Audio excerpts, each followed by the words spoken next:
Les tueurs en série ne se contentent pas de tuer, ils ont aussi d'étranges habitudes qui rendent leurs crimes encore plus effrayants et difficiles à oublier. De l'étrangleur de Boston, qui étranglait ses victimes avec leurs propres bas, à Karl Denke, qui poignardait ses victimes à mort avant de manger leur chair et d'en transformer une partie en objet usuel, en passant par un tueur en série qui invitait ses victimes à se promener dans un parc, les isolait puis les poignardait à mort. Ces hommes avaient recours à certains des rituels les plus troublants pour assassiner leurs victimes. Les bas de l'étrangleur de Boston. L'affaire de cette série d'homicides qui a endeuillé Boston au début des années 1960 n'a toujours pas été officiellement élucidée. L'étrangleur de Boston n'a jamais enfoncé une porte. Il s'est arrangé pour se faire accueillir au moins sur le seuil. On pense généralement que l'auteur du crime est un certain Albert Delvaux, mais d'autres pensent que plusieurs personnes sont à l'origine de ces horribles événements. La diversité des victimes et des méthodes d'assassinat a conduit de nombreuses personnes à se demander si DeSalvo pouvait être responsable de tous les crimes attribués à l'étrangleur. L'auteur des meurtres avait d'étranges préoccupations, notamment les bas féminins. Il est devenu évident que ces femmes avaient été étranglées, avec des sortes de nœuds décoratifs attachés autour de leur cou. Ces événements se sont répandus dans toute la ville, et il est devenu évident qu'un tueur était en liberté à Boston. Après s'être introduit dans leur maison, l'étrangleur asphyxiait ses cibles avec leurs propres bas, des écharpes, des têtes d'oreiller et d'autres objets, avant d'attacher les ligatures en un nœud élaboré autour de leur cou. Cette signature servait de carte de visite à la fois glaçante et décorative. Il est très clair que le meurtrier est fier de son activité car il ne fait aucun effort, par exemple pour laisser ses femmes dans des endroits où elles peuvent conserver leur dignité. L'utilisation de bas par l'étrangleur de Boston sur ses victimes était un rituel étrange, mais le cas suivant montre un rituel encore plus sombre pratiqué par le meurtrier. Il utilisait les parties de ses victimes pour fabriquer des objets de tous les jours. Les envies sombres de Karl Denke. Denke a poussé le terme prédateur à l'extrême. Il était apprécié dans sa petite communauté prussienne où il travaillait comme organiste d'église et tenait un magasin de viande et de cuir, mais son voisin était loin de se douter de la véritable origine de ses agissements. À partir de 1903, Denke, ou Papa, comme l'appelèrent les habitants de la ville, a matraqué à mort au moins 30 personnes avant de transformer leur chair en viande conservée, ainsi qu'en ceintures, lacets de chaussures et bien d'autres choses encore. Il est souvent appelé le cannibale oublié, car il a été très peu médiatisé. Malgré les preuves de plus en plus nombreuses de ses crimes, la réputation de Denke le met à l'abri des soupçons. Ce n'est que lors de la rencontre fatidique avec Vincenz Olivier, en décembre 1984, que la vérité a commencé à se dévoiler. La fuite d'Olivier et son témoignage ont incité les autorités à enquêter, ce qui a conduit à l'arrestation de Denke. Il a fini par être pris et arrêté, mais avant de pouvoir être interrogé, Denke s'est suicidé, laissant derrière lui un héritage d'horreur et de questions sans réponse. Nous ne savons pas exactement pourquoi il n'est pas plus connu, mais c'est peut-être parce que l'histoire d'un boucher vendant des restes humains est une histoire dont la plupart des gens préfèrent ne pas se souvenir. Les habitudes de Denke étaient horribles et semblables à celles d'Ed Gaines, qui transformait également les parties de ses victimes en articles ménagers. Les métiers d'Ed Gaines. Ce pilleur de tombes solitaire avait une façon intéressante d'exprimer sa créativité. Le tueur tordu était un solitaire tranquille du nom d'Ed Gaines. Dans la ferme rurale de cet homme de 51 ans se cachait un macabre trésor. Également connu sous le nom de boucher de Plainfield et de Ghoul de Plainfield, Gaines a assassiné 2 femmes d'âge moyen et a exhumé plusieurs cadavres, créant de sombres bibelots à partir de leurs restes. Lorsque la police est arrivée sur les lieux des crimes de Gaines, elle a trouvé des choses vraiment cauchemardesques. Des abat-jours en peau humaine aux décorations faites de crâne. Il était tellement petit que la police avait du mal à l'imaginer comme la personne qui avait commis tous ces homicides. Il vivait là très paisiblement, sans jamais causer de problème. L'obsession de Gaines pour sa mère ajoute une couche supplémentaire d'horreur à son histoire. Ces actes horribles ont inspiré plusieurs méchants de fiction, dont Norman Bates dans Psycho et Buffalo Bill dans Le Silence des agneaux. L'obsession macabre de Gaines pour les restes humains a inspiré certains des personnages d'horreur les plus terrifiants de tous les temps. Un autre tueur poussait ses propres rituels encore plus loin. Il se préparait longuement avant d'assassiner ses victimes. La préparation intensive d'Israel Keyes. Israel Keyes était très organisé et planifiait tout ce qu'il faisait. Avant son arrestation en 2012, il terrorisait des citoyens au hasard dans tout le pays en commettant des atrocités telles que des incendies criminels, des vols et des agressions. Outre un certain nombre de victimes non confirmées, il est confirmé que Keyes a assassiné des personnes à 2 reprises. Il les laissait venir à lui dans des zones reculées. La première fois, il a utilisé un kit de meurtre préparé à l'avance et contenant tout un attirail mortel pour massacrer un couple dans le Vermont. L'année suivante, il a tué une jeune fille de 18 ans en Alaska et a laissé son corps dans un hangar pendant une semaine alors qu'il partait en croisière. À son retour, il a maquillé son cadavre et l'a fait poser pour des photos de demande de rançon. Il n'y a rien de plus froid que cela. Le 2 décembre 22, Israel Keyes s'est donné la mort alors qu'il était détenu dans le complexe correctionnel d'Anchorage. Il a réussi à dissimuler une lame de rasoir dans sa cellule et s'en est servi pour se couper les poignets et tenter de s'étrangler. Sa lettre de suicide, une ode au meurtre, n'offre pas d'indices clairs sur d'éventuelles autres victimes, ce qui laisse de nombreuses questions sans réponse. Plus tard, le FBI a découvert dans la cellule de Keyes des dessins représentant 11 crânes et un pentagramme, censés représenter le nombre total de ses victimes. Les méthodes froides et calculées de Keyes le distinguent des autres. Il planifie chaque détail, de ses kits de meurtre à la mise en scène des photos de rançon. Mais s'il contrôlait soigneusement ses victimes, Jeffrey Dahmer avait une autre obsession, les conserver comme des trophées. Les monuments commémoratifs de Jeffrey Dahmer. Dahmer est un nom que même les fans les plus occasionnels de True Crime ont entendu, et il est clair que peu d'entre eux l'ont entendu. Les tueurs ont atteint son niveau de sociopathie. Il a tué plus d'une douzaine de personnes. La plupart de ces meurtres ont eu lieu dans un appartement proche du campus de Marquette. Il étranglait ceux qu'il attrapait dans son piège et démembrait méticuleusement leur corps, mais aussi insensible que soit Dahmer. Il tenait étrangement ses victimes en haute estime, comme un chasseur et ses trophées. Il a également déclaré qu'il y avait une volonté de faire de ces personnes une partie de lui-même, afin qu'elles soient avec lui pour toujours. Il conservait des crânes, des os et d'autres parties du corps, souvent en les blanchissant ou en les peignant, et les disposait dans son appartement comme un moyen de revivre ses crimes. Les monuments macabres de Dahmer témoignent d'un désir de garder ses victimes près de lui, même dans la mort. Le cas suivant est celui d'un médecin qui avait pour rituel d'assassiner la plupart de ses patients au cours d'une opération. Les meurtres chirurgicaux de Harold Shipman. Les médecins sont censés être des personnes en qui nous avons confiance, ce qui rend le cas d'Harold Shipman particulièrement effrayant. Médecin généraliste en Angleterre, il prenait les gens en charge uniquement pour mettre fin à leur vie. 5 des 15 femmes qu'il a été condamné à assassiner sont mortes dans son cabinet.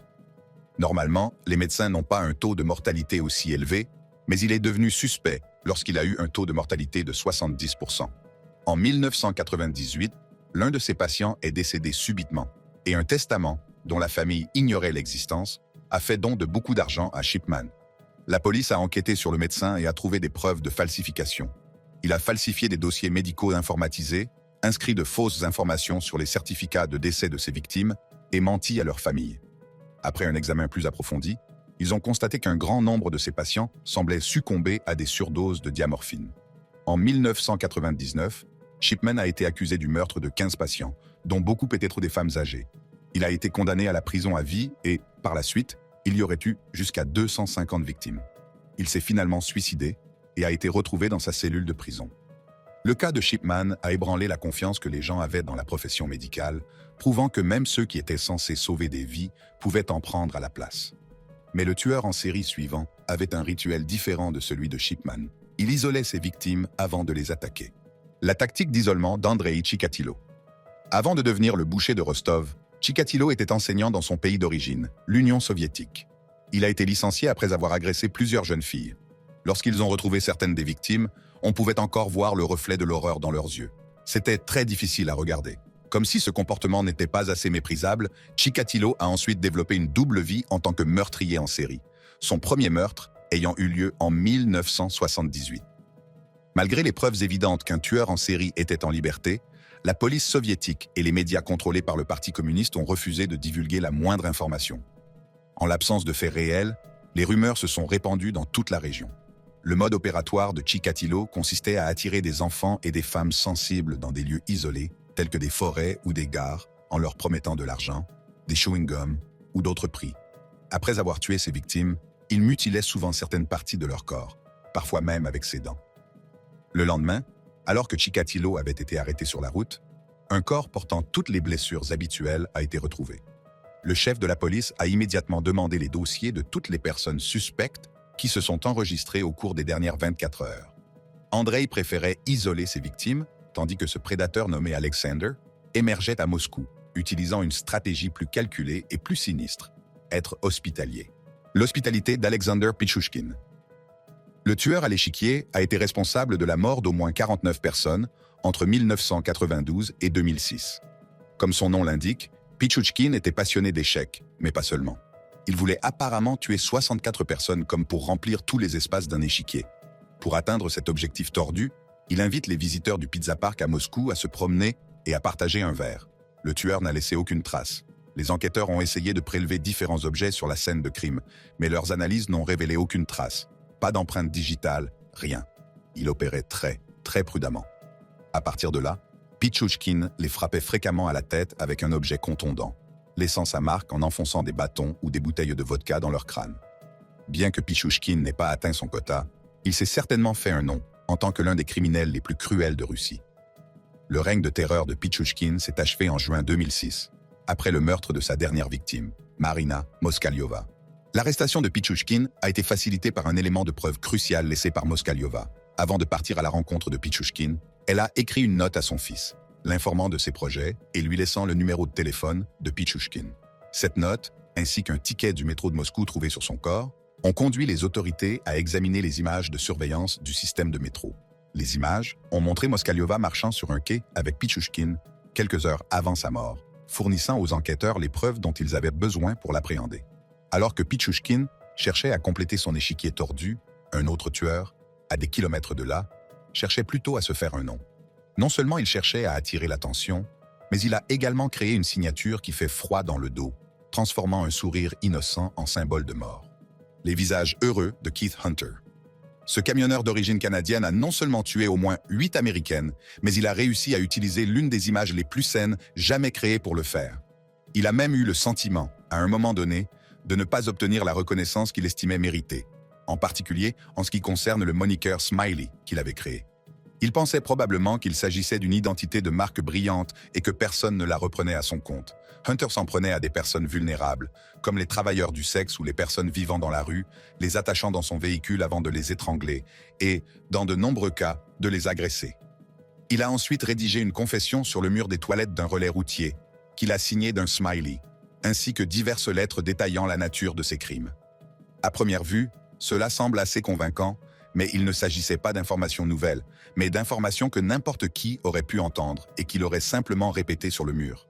Il s'agissait donc d'un désir de reconnaissance de la part de Hunter, d'un désir d'être remarqué. Il a signé tous ces documents avec un smiley populaire. L'utilisation du smiley par Hunter est devenue une marque de fabrique sinistre révélant son plaisir à faire couler le sang. Mais bien avant les criminels modernes comme Hunter, il existait un autre type de monstre, qui avait pour rituel de faire semblant d'être blessé autour de ses victimes afin qu'elles baissent leur garde et qu'ils puissent frapper. Les fausses blessures de Ted Bundy. Bundy est souvent considéré comme la description parfaite d'un tueur en série. Ted Bundy a été l'un des tueurs en série les plus prolifiques et les plus violents de l'histoire des États-Unis.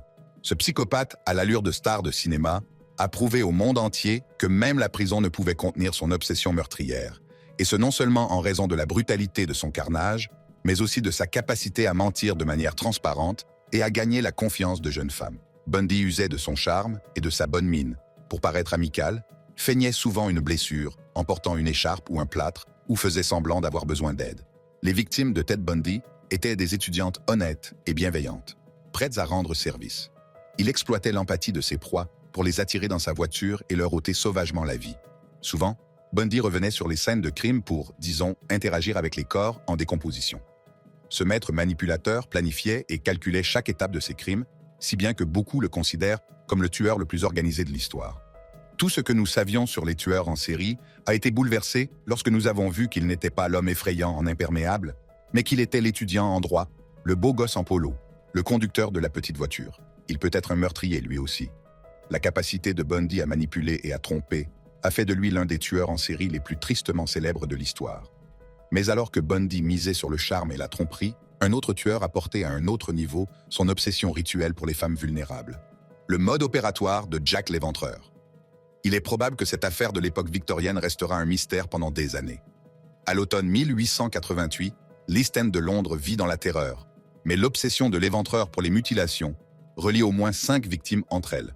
Dans chacun de ces cas, les personnes assassinées, qui étaient toutes des travailleuses du sexe démuni, ont été sauvagement massacrées, leurs organes manquant ou étant éparpillés au hasard sur les lieux. Les meurtres horribles attribués à Jack l'Éventreur sont tristement célèbres pour leur brutalité et la précision effrayante avec laquelle ils ont été exécutés. Les 5 victimes canoniques, Mary Ann Nichols, Annie Chapman, Elizabeth Stride, Catherine Eddowes et Mary Jane Kelly, ont toutes été soumises à d'horribles violences. chaque meurtre présentant un schéma qui suggère une approche calculée et méthodique de la part du tueur. Ils étaient soumis à une forte pression pour résoudre ces affaires et identifier ces enquêteurs individuels qui ont reçu 4 lettres énigmatiques de raillerie de la part de quelqu'un qui prétendait être le tueur. L'une de ces notes était accompagnée d'une oreille coupée et une autre d'un rein humain. Les meurtres horribles commis par Jack, ainsi que son talent pour échapper à la capture, font de lui l'un des méchants les plus diaboliques de l'histoire. Jack l'Éventreur a terrorisé Londres il y a plus d'un siècle, son identité restant inconnue. Mais à l'époque moderne, un autre tueur est passé inaperçu pendant des décennies, laissant derrière lui un nombre stupéfiant de victimes étranglées. Le rituel de strangulation de Samuel Little. En 2019, le FBI a confirmé avoir identifié Samuel Little comme le tueur en série le plus prolifique de l'histoire des États-Unis. Après avoir été condamné pour avoir tué 3 personnes en 2014, l'ampleur troublante de ses crimes a commencé à être révélée au cours des années suivantes. En octobre 1984, il a été arrêté pour avoir enlevé, battu et étranglé Lori Barros, 22 ans, qui a survécu. Un mois plus tard, la police l'a trouvé sur le siège arrière de sa voiture avec une femme inconsciente, également battue et étranglée, au même endroit que la tentative de meurtre sur Barros. En 2018, Little avait avoué avoir tué 93 femmes dans tout le pays. Cela représente plus de meurtres que Ted Bundy et Jeffrey Dahmer réunis. Little a fourni au FBI des détails sur de nombreux cas survenus entre 1970 et 2005 et a même dessiné les victimes de mémoire pour prouver qu'il disait la vérité. Il s'agit des portraits dessinés par Samuel Little lui-même des femmes qu'il prétend avoir tuées. Ils sont si précis que les membres de la famille ont pu y reconnaître des êtres chers disparus. Avant son décès en 2020, plus de 60 des aveux de Little dans au moins 14 États avaient été confirmés par les autorités. Les aveux choquants de Little dressent un tableau effrayant du nombre de vies qu'il a fauchées. Mais tandis qu'il s'en prenait à des victimes dans tout le pays, un autre tueur en série se cachait à la vue de tous et ne parvenait pas à se faire arrêter. L'évasivité de Pedro Lopez. Qu'y a-t-il de pire qu'un tueur en série? Et pourquoi pas un tueur connu que les autorités ne parviennent pas à localiser? Né en Colombie, Pedro Lopez a commis des meurtres en série dans toute l'Amérique du Sud et a été surnommé le monstre des Andes. Il semblait impossible qu'un seul homme ait pu commettre autant de violences. Si Lopez disait la vérité, il figurerait parmi les tueurs en série les plus prolifiques de l'histoire. En 1980, après avoir tenté d'enlever quelqu'un, Lopez a été arrêté en Équateur. Il a rapidement été accusé de 110 homicides, mais il aurait avoué que le nombre de ses victimes pouvait dépasser les 300. Lopez, semble-t-il, espérait gagner une sorte d'immortalité tordue. En 2006, le Guinness World Records l'a même désigné comme le tueur en série le plus prolifique, avant de le retirer pour cause de mauvais goût. Malheureusement, Lopez a été libéré pour bonne conduite en 1998 et a été déclaré saint d'esprit. Mais depuis 1902, après avoir été lié à un autre meurtre, on ne sait pas où il se trouve. Il est retourné dans la campagne qu'il connaissait si bien, jusqu'au lieu de la tuerie où il avait trouvé tant de victimes. Et c'est la dernière fois que quelqu'un a dit avoir vu Pedro Alonso Lopez. L'histoire de Lopez est terrifiante non seulement à cause de ses crimes, mais aussi parce qu'il est peut-être encore dans la nature. Mais parfois, les monstres que nous craignons ne sont pas ceux qui disparaissent. Ce sont ceux qui embrassent ouvertement leur propre horreur, comme cet homme qui avait pour rituel de tuer des enfants et de s'en vanter. Les tendances du croque-mitaine d'Albert Fish.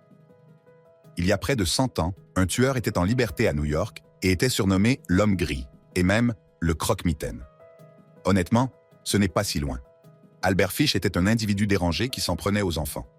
Il s'est vanté d'avoir des enfants dans tous les États et a déclaré à un moment donné que le nombre de ses victimes était d'environ 100. Bien que nous ne puissions pas énumérer les crimes commis à leur encontre, sachez qu'ils sont terribles. Pour rendre les choses encore plus troublantes, le déséquilibré Albert Fish a envoyé à la mère de l'une de ses victimes une lettre décrivant ce qu'il a fait. 10 ans après le début de ses agissements, Fish a été capturé en 1934, après que des témoins ont affirmé l'avoir vu avec des enfants disparus. Fish n'a pas cherché à nier le meurtre de Grace Budd, où il a été spécifiquement capturé, en disant qu'il avait l'intention de se rendre à la maison pour tuer son frère Edward. Monsieur Fish a déclaré qu'il ne lui était jamais venu à l'esprit d'avoir un comportement sexuel avec la jeune fille, mais il a plus tard affirmé à son avocat qu'en s'agenouillant sur la poitrine de Grace et en l'étranglant, il avait eu 2 décharges involontaires. Lors de son procès l'année suivante, il a été condamné à l'exécution, qui a eu lieu en 1936.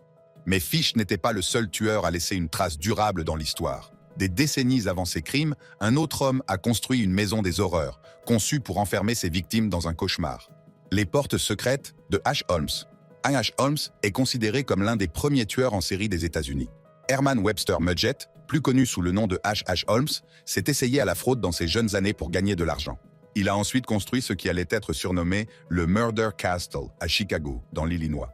Il contenait des passages secrets et des trappes qui permettaient à Holmes de tuer en privé et de se débarrasser des preuves dans le four du sous-sol.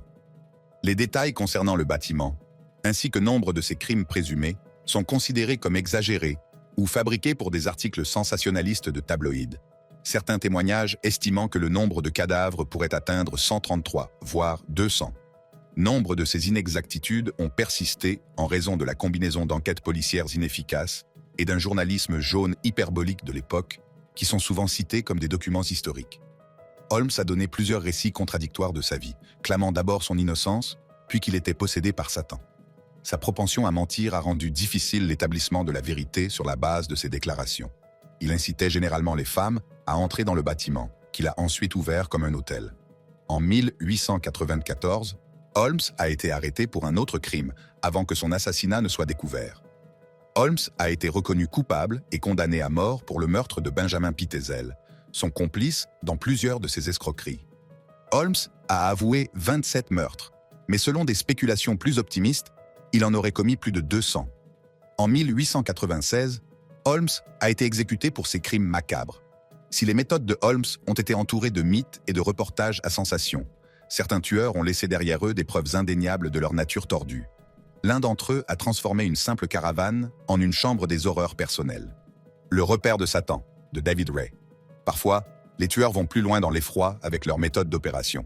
David Parker Ray a modifié une remorque que l'on pourrait qualifier de boîte à jouets.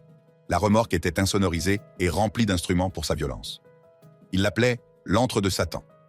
Il enlevait des femmes, les maltraitait pendant des mois dans la caravane, et finissait vraisemblablement par mettre fin à leur jour, parfois avec des complices. L'une d'entre elles était sa petite amie, Cynthia Handy. En 1999, une femme a réussi à s'échapper du coffre à jouets après 3 jours et à obtenir l'aide d'un voisin. La police a immédiatement arrêté Ray et Andy sur la base d'un accord. Ray a été condamné à 224 ans de prison, tandis que Andy, qui a témoigné contre son ancien partenaire, a écopé de 36 ans. On ne sait pas combien de femmes Ray a tuées, mais certaines estimations font état de plus de 60. Il a prétendu avoir enlevé 40 femmes à travers les États-Unis, mais aucun corps n'a été retrouvé. Il n'a jamais été inculpé et ne le sera jamais. Ray est mort en prison en 2002 d'une crise cardiaque.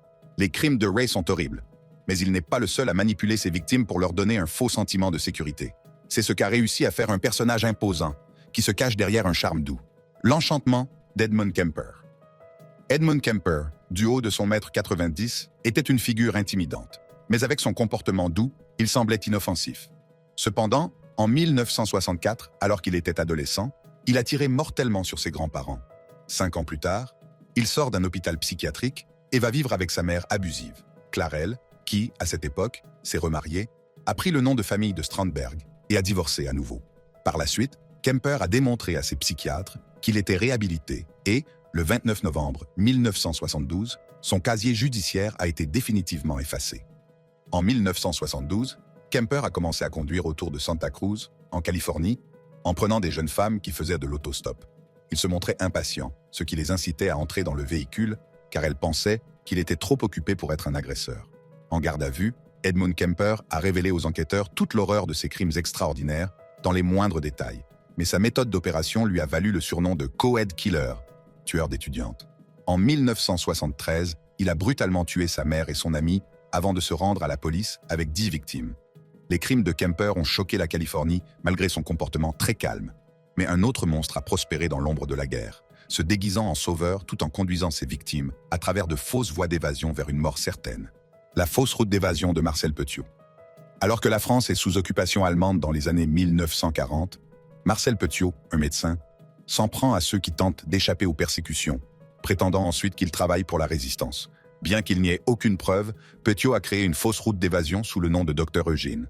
En pleine occupation allemande pendant la Seconde Guerre mondiale, Petiot était considéré comme un héros pour avoir mis en place une voie d'évasion secrète pour les Juifs qui tentèrent de quitter Paris.